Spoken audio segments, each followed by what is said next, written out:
Matamba, África Ocidental, século XVI. O sol esgueira-se por entre o ar úmido que inunda os cedros, palmeiras e embondeiros.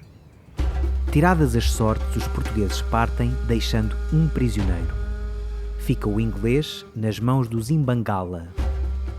Saído da sua nativa Essex, vê-se agora no Ndongo, um reino autónomo a sul do rio Kwanza. O inglês não sabe o que lhe vai acontecer, mas consegue imaginar.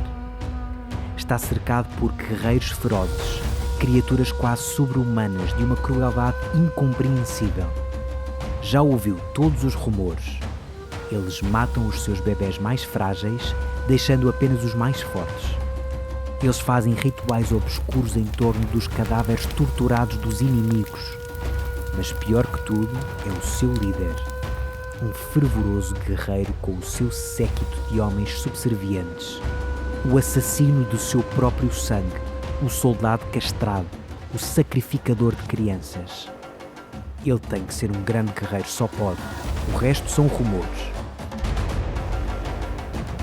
Não é possível que o grande líder dos Ndongo e o mestre de toda aquela crueldade seja, na verdade, uma rainha.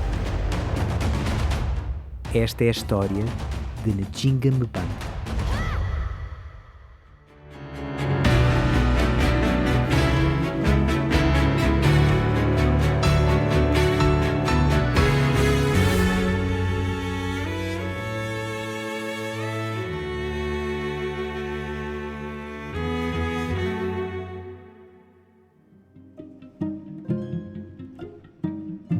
Desde que nasceu, Njinga Mbandi foi sem dúvida alguma a menina dos olhos do papá. O seu pai, o rei Mbandi Kiluanji, era o orgulhoso rei do Ndongo, um reino africano localizado no que é hoje parte de Angola.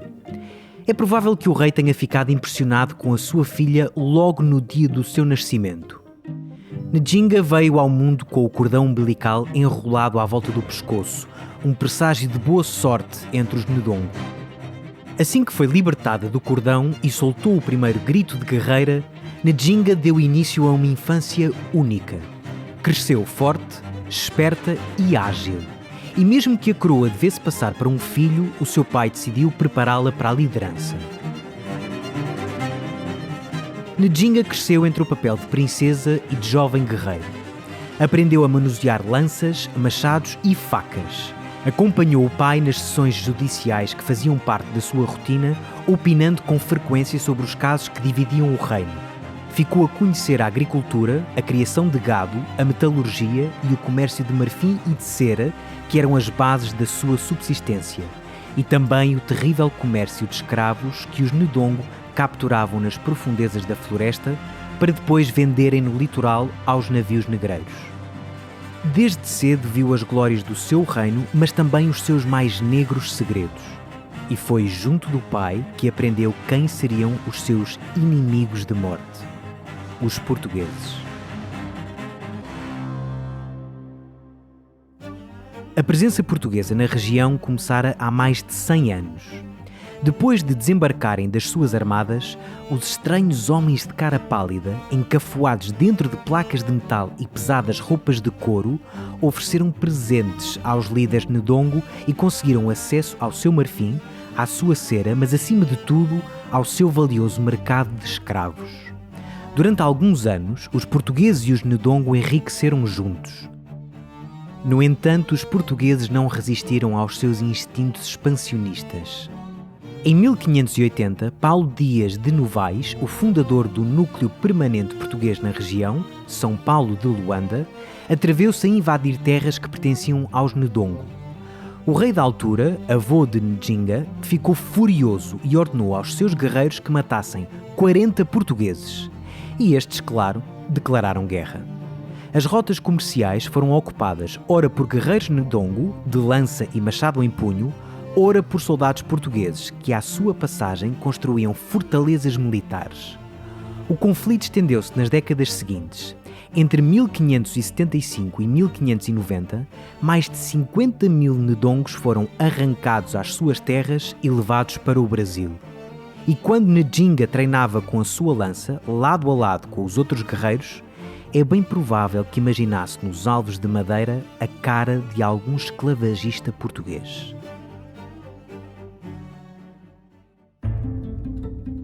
Njinga era já uma mulher adulta quando o seu pai morreu e Mbande, o seu irmão, tornou-se rei. Mbande não podia ser mais diferente da irmã.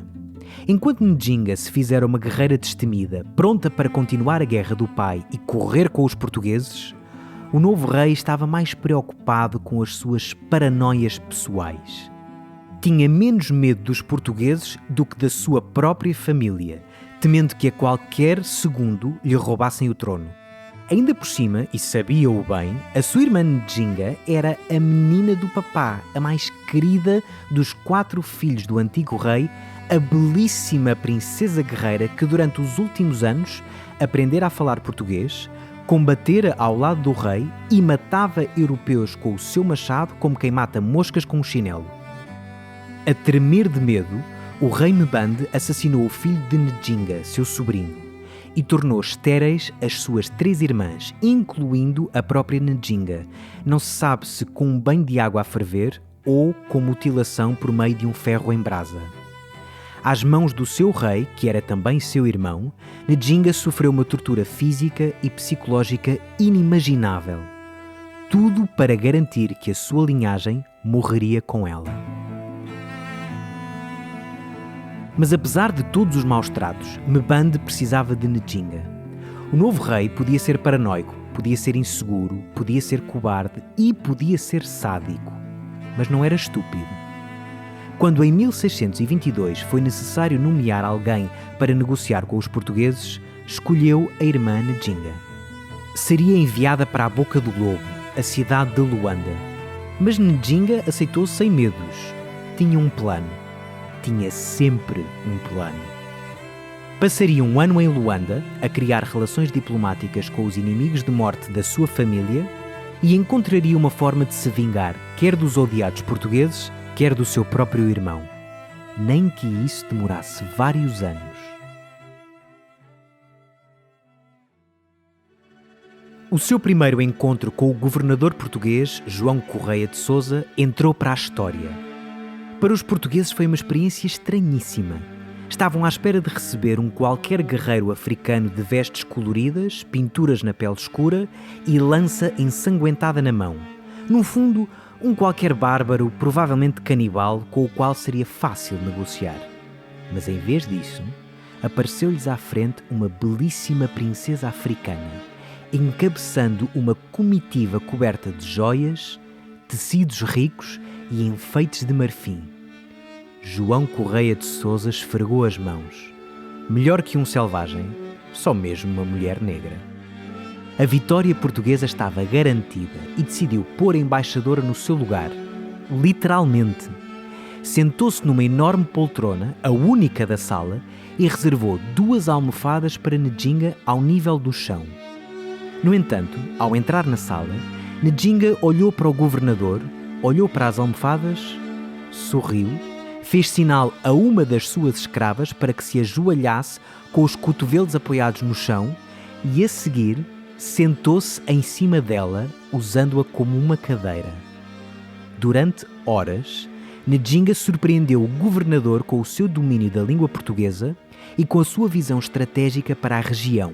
Tudo isto enquanto a pobre escrava pingava de calor debaixo da sua colorida saia. E quando a reunião terminou, Njinga ofereceu a escrava ao governador dizendo que não convinha à embaixadora de um grande rei usar 2 vezes a mesma cadeira.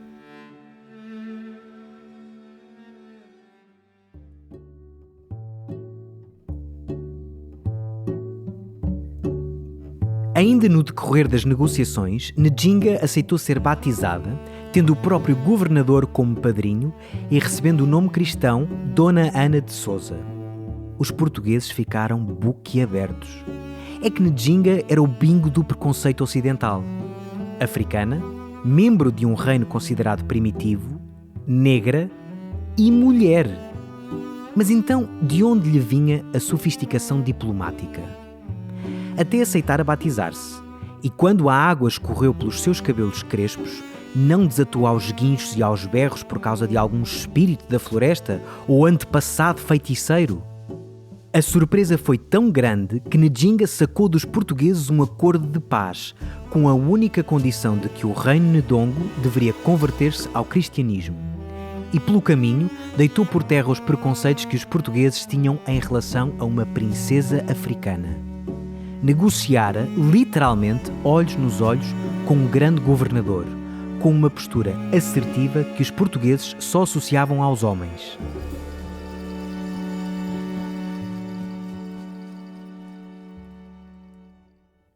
Ao voltar a casa, Njinga levou boas notícias. No entanto, para variar, o seu irmão, o rei Mbande, tremia por todos os lados. Os portugueses tinham voltado a atacar o seu território e a ideia de se batizar à frente do governador atirou-o para um pranto de fúria. O acordo conquistado por Njinga caía por terra. E é aqui que é preciso algum cuidado ao contarmos a nossa história, para não cairmos em interpretações precipitadas. Primeiro, os factos.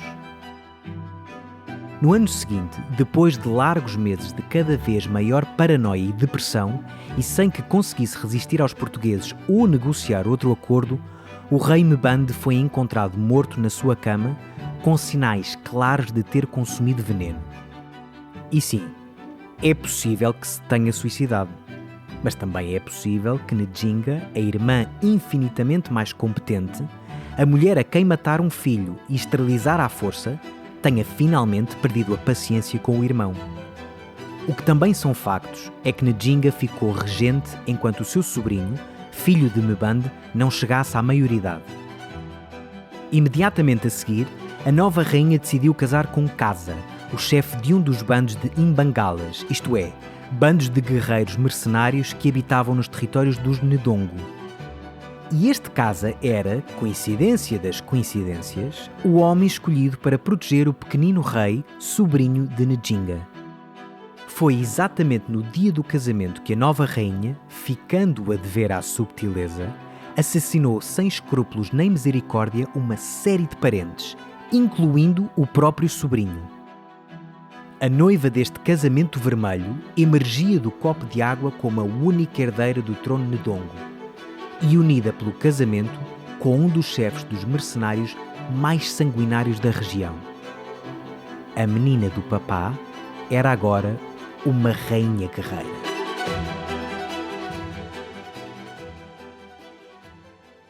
Os portugueses receberam a notícia com preocupação. O rei Mbande era o sonho de qualquer colonizador, medroso e incompetente. Mas Njinga, a rainha que se sentava em cima das próprias escravas só para ficar ao mesmo nível que o governador, não podia ser. Decidiram, ainda que temporariamente, trocar as balas pelo sexismo. Numa carta a Filipe III, Filipe IV de Espanha, na altura rei de Portugal, Fernão de Sousa escreveu que uma mulher nunca tinha governado esse reino. Bastava pensar que o título real usado pelos Ndongo, Ngola, significava rei e não tinha género feminino. Por isso, Ngola Njinga, a rainha Njinga, era uma impossibilidade, nem que fosse mesmo só por respeito à gramática. Mas o verdadeiro medo português não era o do paradoxo linguístico. Njinga era inteligente, sofisticada e, a julgar pela forma como transformar o seu próprio casamento num banho de sangue, capaz de tudo. Mais confusos ficaram ainda quando chegaram os primeiros relatos do reinado de Njinga. A rainha trocara as roupas de princesa pelos trajes tradicionais masculinos, em tempos usados pelo seu pai. Além disso, imitou os reis africanos que tinham várias mulheres, neste caso casando-se com vários homens diferentes. Mas foi mais longe. Deu-lhes o tratamento até ali reservado às concubinas reais. Todos os seus maridos, que não fossem guerreiros, eram forçados a vestir trajes femininos e a dormir com as suas criadas. Uma demonstração de autoridade que chocou os portugueses. Uma coisa era certa. Aquela não era uma rainha tradicional. Era imprevisível, era perigosa e era preciso derrotá-la imediatamente. Em 1626, Portugal invadiu o reino de Ndongo com todas as tropas disponíveis na esperança de assustar a nova rainha. Mas Ndjinga limitou-se a recuar para o oeste, na direção da região de Matamba, onde fundou um novo estado. O tiro português saiu-lhes pela culatra. Matamba era a fonte principal de escravos para o Império Português e Ndjinga apressou-se a dominar a região e a cortar o seu acesso ao litoral. A seguir, ofereceu refúgio a escravos fugitivos e soldados africanos treinados pelos portugueses, adotando uma organização militar conhecida como quilombo, em que os jovens renunciavam a laços familiares e eram criados de forma comunitária como uma verdadeira milícia. Além disso, subjugou a rainha de Matamba, mas em vez de arruinar uma outra líder feminina, passou a tratá-la como irmã e deu-lhe o cargo de governadora. Ao invés de derrotar Ndjinga, os portugueses tinham conseguido transformá-la na rainha de Ndongo e Matamba, líder de um exército de mercenários, ex-escravos e soldados africanos unidos por um único propósito: matar portugueses. Mas Ndjinga foi mais longe ainda. A adoção de comportamentos masculinos ganhou cada vez maior importância para a sua imagem pública. Ndjinga já se vestia e combatia como um homem e já tratava os seus concubinos como mulheres. Mas também exigiu ao seu primeiro marido, o guerreiro Kasa, que organizasse um dos famosos rituais de iniciação dos Imbangala. Apesar de ser mulher, Ndjinga seria iniciada na tradição dos guerreiros mais intrépidos e cruéis da região. E o ritual era de tal forma violento que, dizem alguns, incluía até o sacrifício de uma criança. Depois da cerimónia, Ndjinga emergiu renascida aos olhos do reino e recebeu nas mãos o tambor militar usado apenas e só pelos líderes imbangalas masculinos. A cada história que se contava de Ndjinga, os portugueses tremiam de medo. Mas a sua sensação de estranheza também crescia. Ndjinga insistia em fugir das categorias de género tradicionais, o que aos olhos europeus a tornavam ainda mais exótica e imprevisível. No entanto, isto diz-nos mais sobre aqueles portugueses do que sobre Ndjinga. Enquanto que para os europeus um homem nascia homem, uma mulher nascia mulher e essa lotaria genética definia o resto da sua vida, desde as suas roupas ao seu lugar na sociedade, para os Ndongo o género era algo mais simbólico. Não era incomum mulheres assumirem trajes, joias ou comportamentos tradicionalmente masculinos e vice-versa. E Ndjinga tinha uma larga experiência nesta realidade, tendo desde cedo sido treinada pelo seu pai como se fosse um jovem rapaz. Entre os Ndongo, o género era algo fluido, ambíguo, que podia evoluir mediante as circunstâncias. E por isso não admira que Ndjinga tenha usado essa particularidade cultural a seu favor contra os portugueses. À acusação de que não podia reinar por ser mulher, respondeu reinando como bem lhe apetecia. Mais que um homem ou uma mulher, Ndjinga era ela própria e a sua vontade.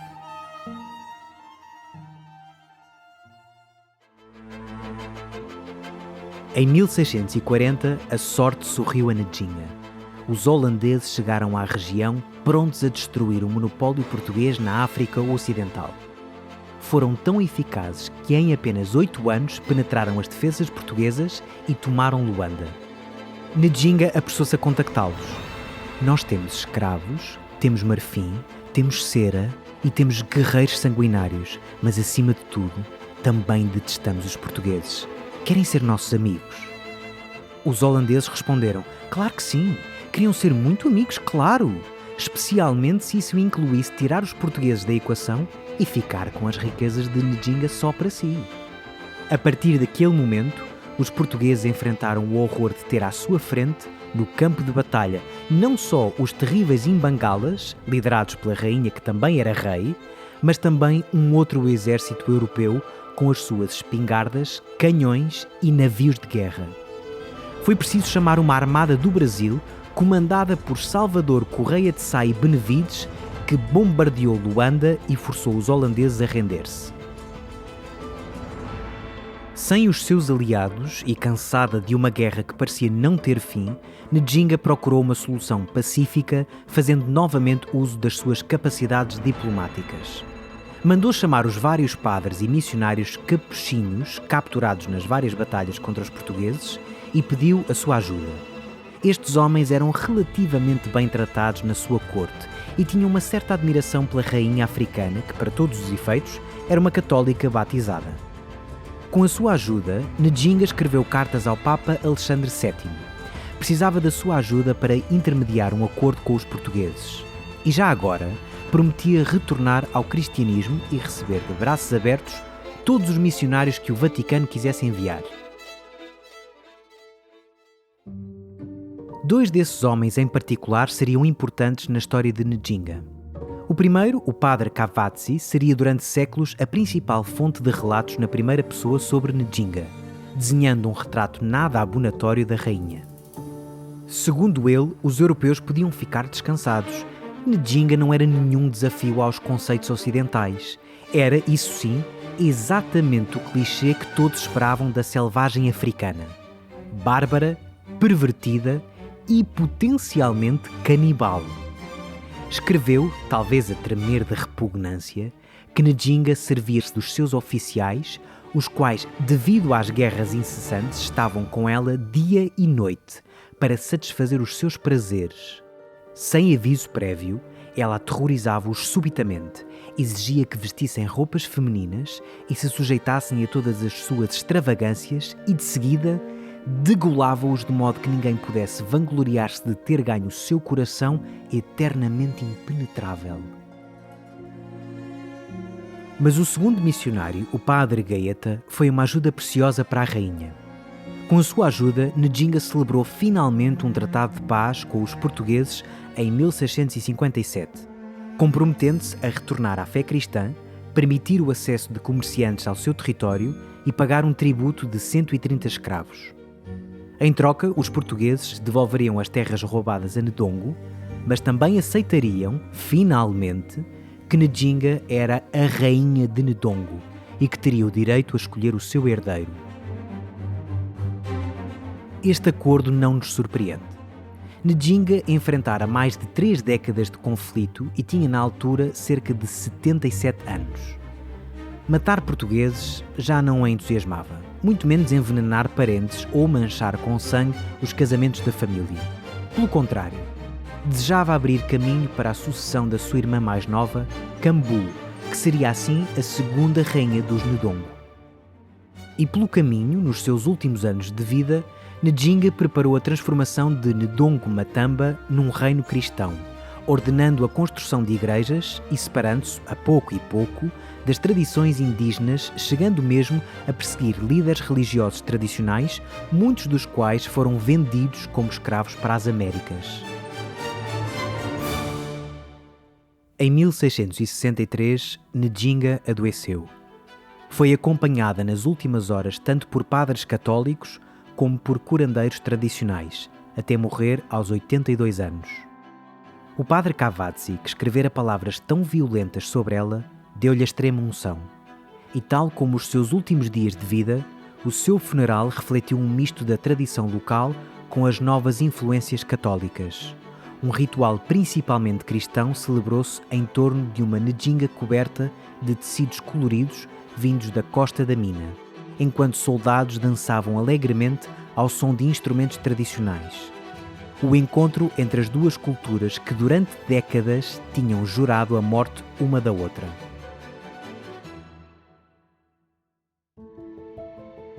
O verdadeiro legado de Ndjinga sobreviveu à sua morte. De Luanda ao Vaticano, de Lisboa ao Brasil, a reputação de Ndjinga como uma grande rainha construiu-se aos poucos. Um misto de ferocidade brutal com uma inteligência e coragem acima da média. Em comparação com a sua resistência aos portugueses, muitos reis de outros reinos africanos ficariam pálidos de vergonha e até os europeus acabaram por concordar que Ndjinga merecia não apenas o seu medo, mas também o seu respeito. Mas o seu legado não fica por aqui. Nos 104 anos posteriores à sua morte, 80 veriam mulheres e não homens à frente dos destinos do reino Ndongo. Ndjinga sobrevive como um exemplo de resistência aos invasores, aos inimigos políticos internos, a quem a queria arrastar para a humilhação da vassalagem, mas também resistência aos preconceitos, às ideias feitas e às noções quadradas do que deveria ser uma mulher. No entanto, tudo isto são conclusões com séculos de distanciamento e é fácil cairmos no mesmo erro que os portugueses da altura, ou seja, avaliar Ndjinga pelos nossos próprios critérios. Terá sido uma boa rainha? Uma heroína africana? A resposta é complicada. Por um lado, resistiu aos invasores e, por outro, contribuiu para o comércio de escravos que tratava os africanos como mercadoria. E terá sido mesmo um exemplo de rebeldia, de desobediência à heteronormatividade? Terá mesmo sido alguém que não se deixou prender pelas expectativas de género? Poderá ser queer para nós, mas teria sido queer para ela própria. É certo que Ndjinga não se comportou apenas como mulher. Flutuou alegremente pelo espectro entre homem e mulher, adotando roupas, comportamentos e crenças associados a uns e a outros. Mas o mais provável é que para ela tudo isso fosse normal. Nem Ndjinga nem a sua cultura estavam presas a essas dicotomias e por isso ela não estava a ser diferente. A estranheza vinha do olhar do outro, do exterior, não dela própria. E como era uma mulher inteligente e intuitiva, decidiu usar isso a seu favor. Desobedeceu abertamente ao que os europeus esperavam dela e usou esse contraste para se transformar de uma grande rainha numa verdadeira lenda.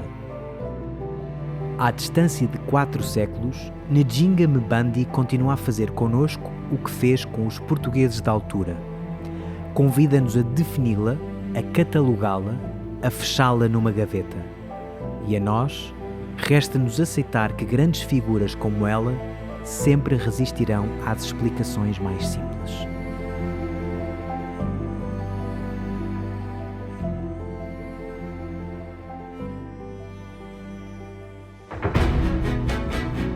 Radicais, Queers que Fizeram História é um programa da série Sapiens, produzido pela Bruá Podcasts, narrado por Luís Moreira. Com direção criativa de Luís Francisco Souza, coordenação de guião por Renato Rocha, escrito por Hugo Simões, pesquisa por Nuno Mendes, direção técnica de Rita Cabrita, sonoplastia de Sara Milan, identidade gráfica desenvolvida por Rita Cabrita e Luís Francisco Souza.